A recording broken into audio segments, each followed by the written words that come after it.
Hi, this is the DGSN News. I'm James, and we're going to be talking about preparing for high school. Firstly, something I'm excited about for high school is the athletics at Northfield High School because they have really good sports teams.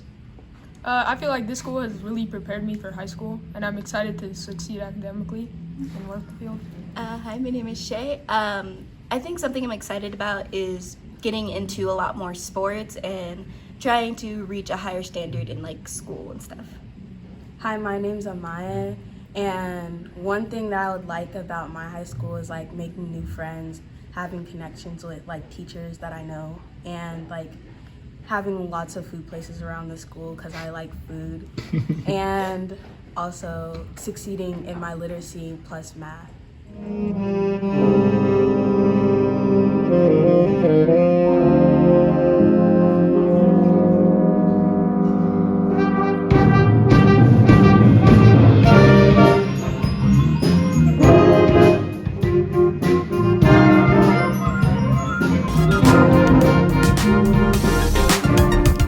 DGS Goat families, happy January, happy New Year.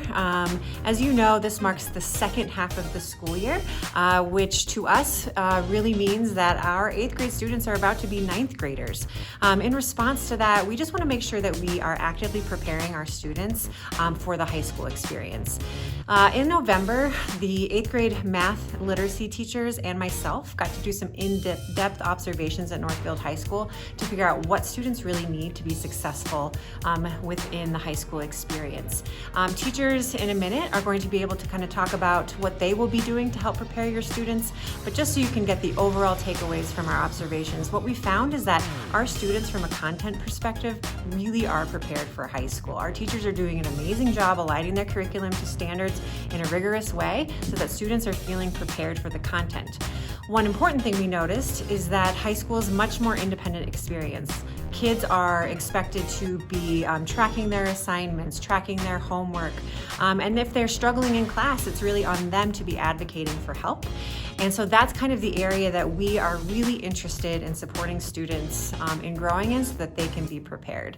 So in the next several months, our 8th grade team is very intentionally rolling out a high school preparedness kickoff.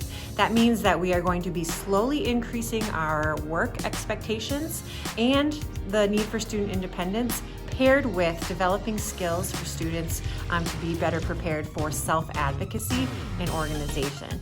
Please just know that we are incredibly aware of the needs and are working hard at that, and a few teachers can kind of tell you what your kids can be expecting in the months to come.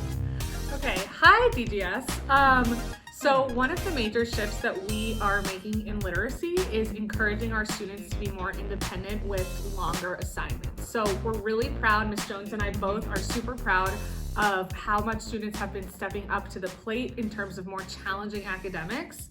And we now want to work on fostering more independence with longer assignments. So when we have a longer assignment, like an essay, we want students to be managing deadlines within that assignment. We want them to be seeking out extra help instead of us having to go find them and tell them that they're behind or tell them that they need extra help with something, and figuring out how they are going to get it done by the time it is due.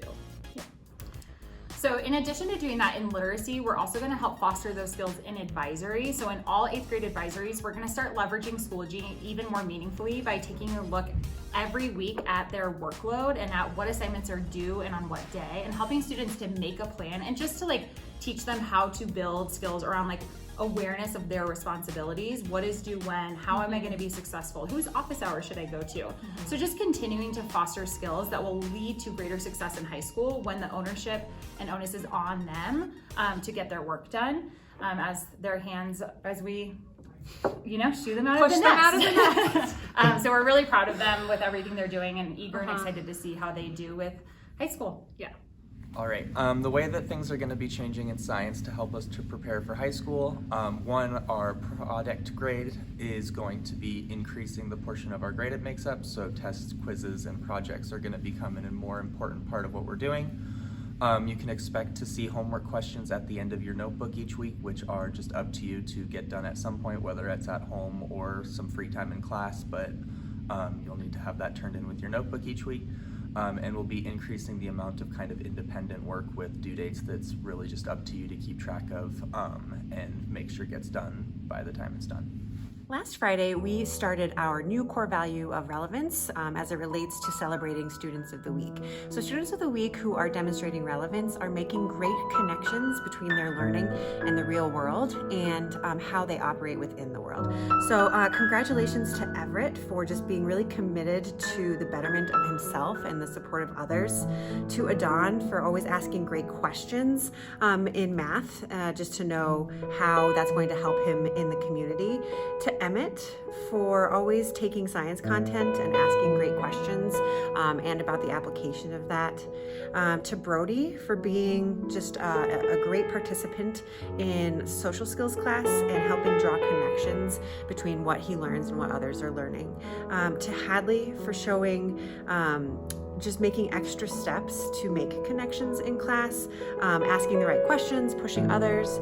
And lastly, to Hayden Stacks for just taking what he's learned over time about his impact on others and really pushing himself to be a great member of the community. So great job, Student of the Week winners. We are so grateful to have you in our community. This week we have a very special teacher showcase in that we are going to be showcasing a team of people, the paraeducators in our autism program. Ida, Safance, Karloz, and Niki are a group of people who are incredibly talented, connected to students, and hardworking. Not only do they provide direct instruction in the autism program, but they also support the inclusion of our students into their broader classrooms by adapting materials and content on the fly in their classrooms to just make the learning relevant to the students. So please just enjoy learning about this really, really dedicated, amazing team in the Autism Center. I just wanted to give a huge shout out to Niki, our new para from the Autism Center. She does such a good job with pushing in students into my science class. It's amazing. She even modifies assignments like an extra amount and puts that into the Schoology page for them. It's just like an incredible feat that I've never had a para do before. Like I've never asked a para to modify an assignment beyond what I already do in class. So that's just going above and beyond and so amazing. One thing I appreciate about Ms. Ida is that she is compassionate with the students she works with and also holds them to high expectations through listening and asking hard questions. One thing I love about Mr. Karloz is his willingness to step in and help even with things that are outside of his role. So whether that's picking up kickballs that roll into the middle of the street or helping with the flow of traffic in the hallways, he's just always there, kind of our in-house security, big teddy bear, and we just love having him around. I'm really thankful to have Ms. Chan pushing into my science class. She's really helpful, not just with the students that she's there to help with, but with the entire class and making things run more smoothly.